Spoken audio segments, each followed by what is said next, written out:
an historic day for peace. That's how President Trump described his plan to end the war between Israel and Hamas, bring back the hostages, and rebuild Gaza. And at the White House press conference yesterday, Israeli Prime Minister Netanyahu endorsed the deal.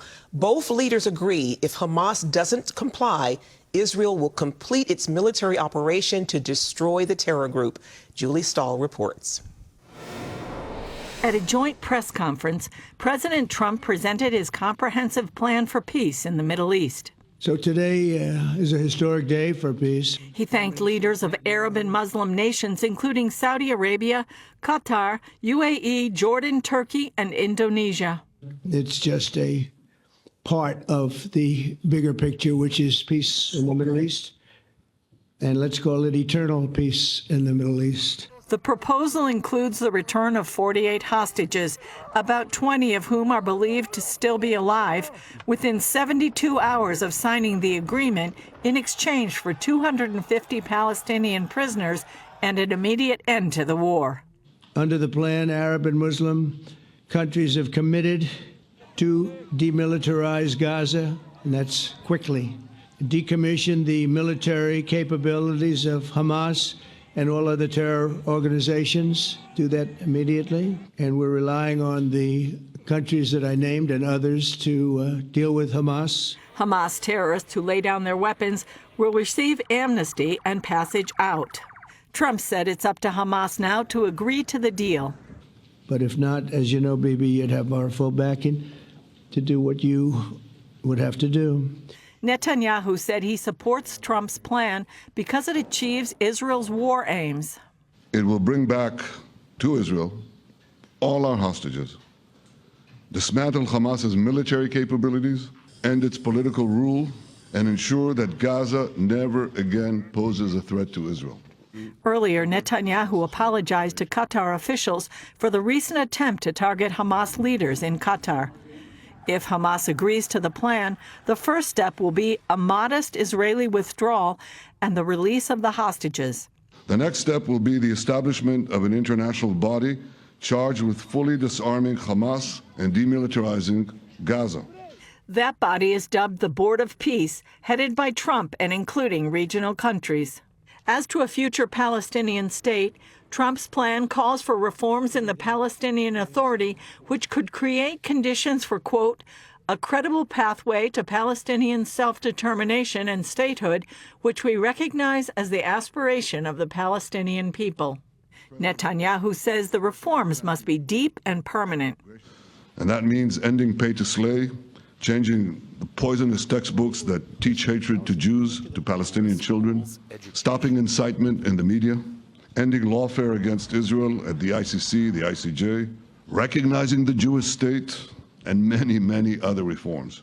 As Netanyahu heads back to Israel, the world waits to see if Hamas will sign on to the deal. Julie Stahl, CBN News, Jerusalem. Well, CBN Middle East Bureau Chief Chris Mitchell joins us now. So, Chris, what's the reaction in Israel to the proposal? Well, one of the people I reached out to today was Ambassador Mike Huckabee. He said there's two big takeaways. First of all, the PA has to totally reform to be a player. He said that would be a miracle. And also Hamas is refaced with a take it or leave it option. In other words, if they walk away and accept it, then or if they renege, the U.S. will have the full backing by Israel to end it forcibly. Somebody said the PA list of conditions is like an obstacle course.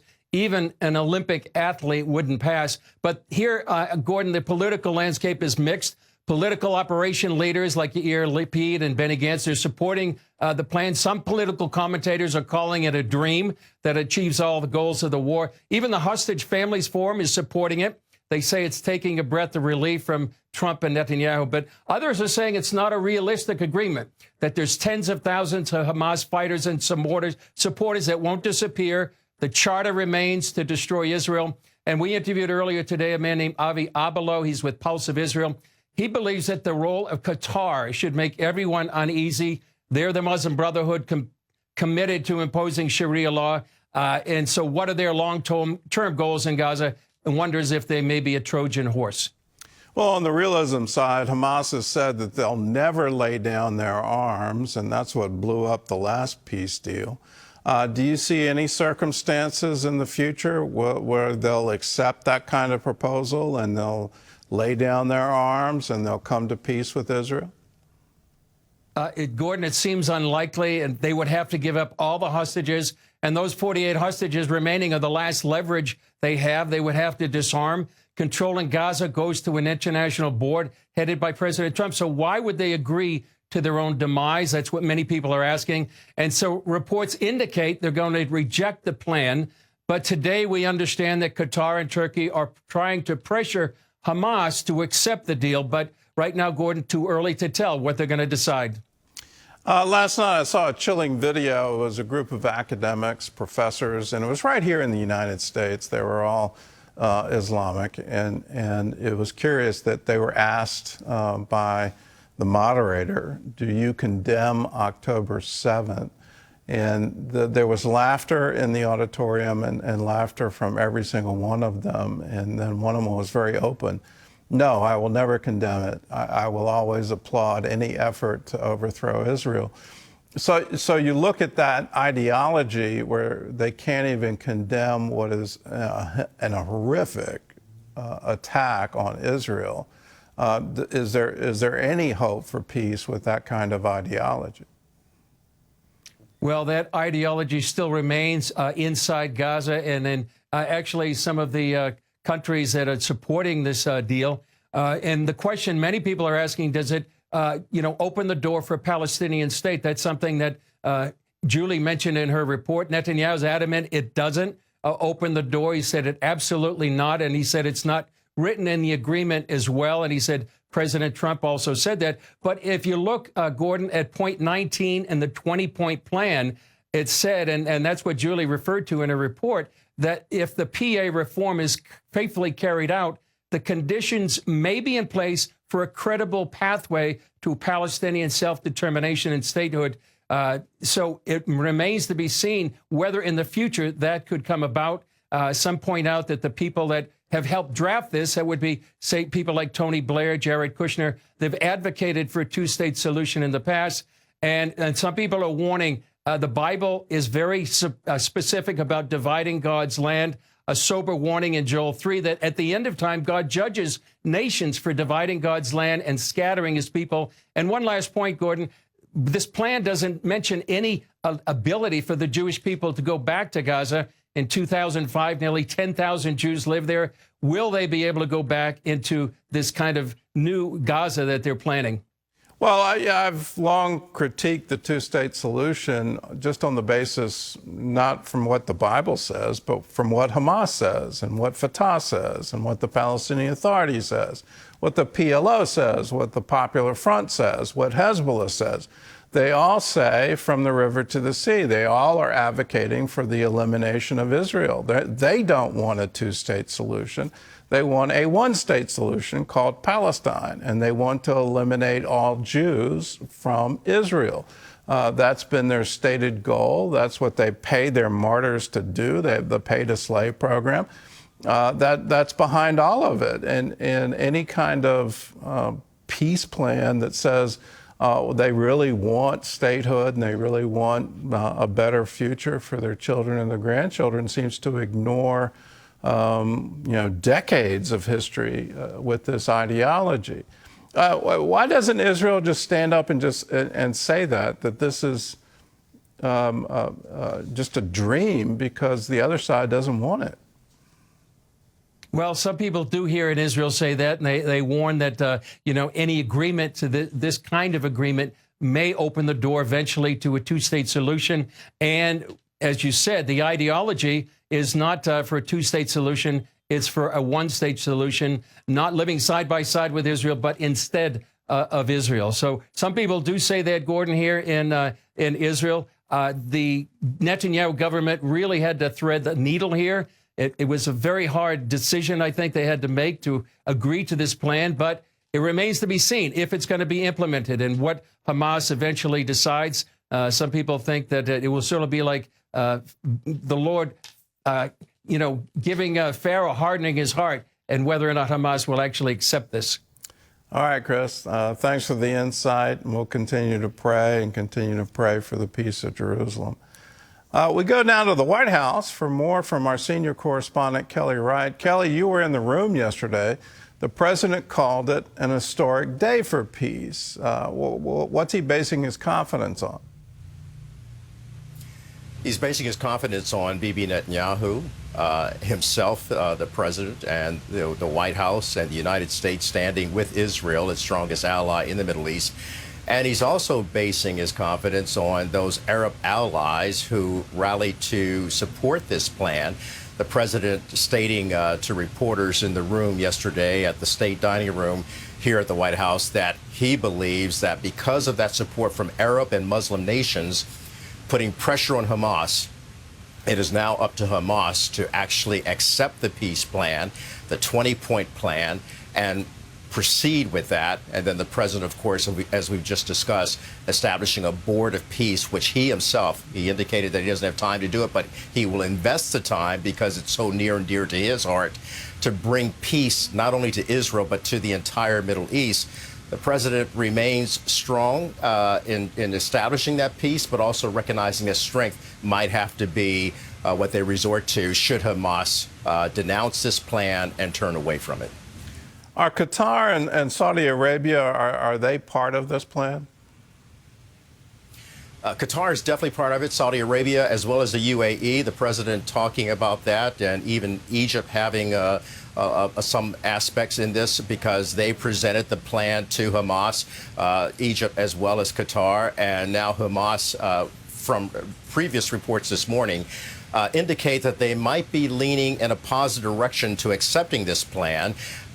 Then, of course, that will bring about a total eradication of Hamas as well as de-terrorizing the Gaza area. And that's something that's very fundamental in moving forward.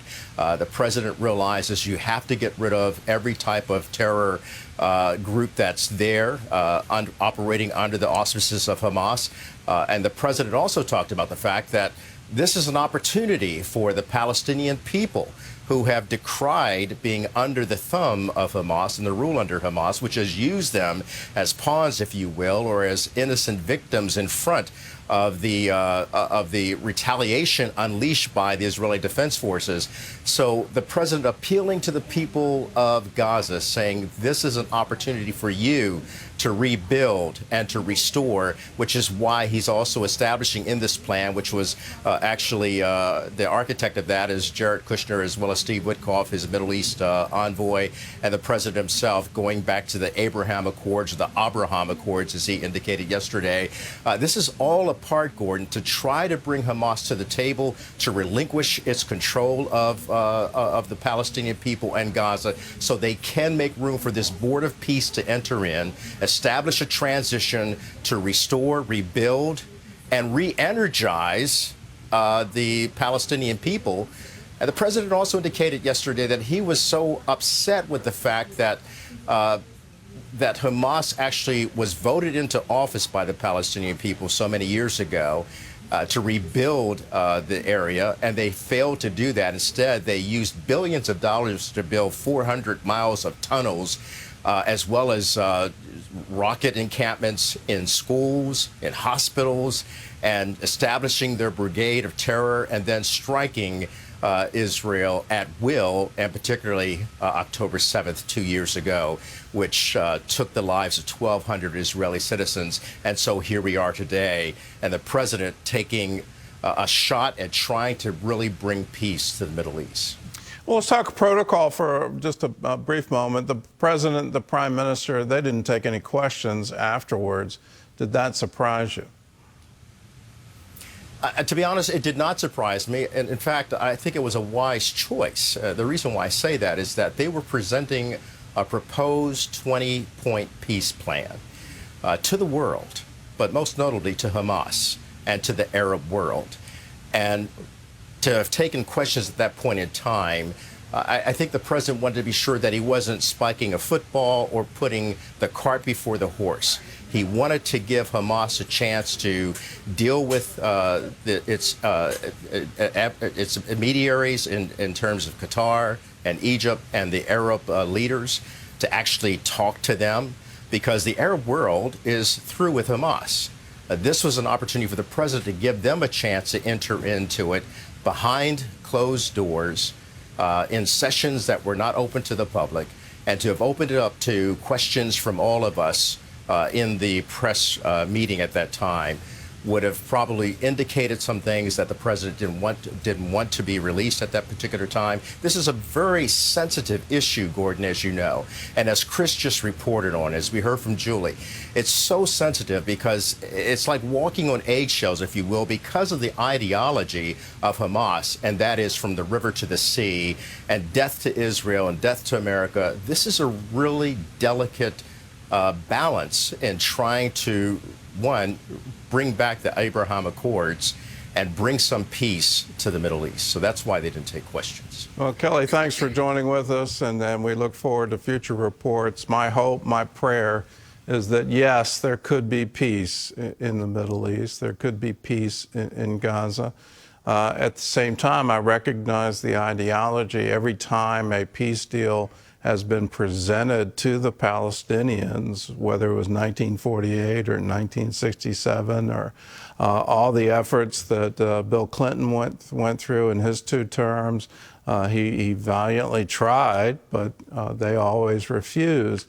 And the old adage that the Arabs never miss an opportunity to miss an opportunity. And in that is the fundamental. They do not want Israel in the Middle East. They want to conquer Israel. That's been their goal since 1948.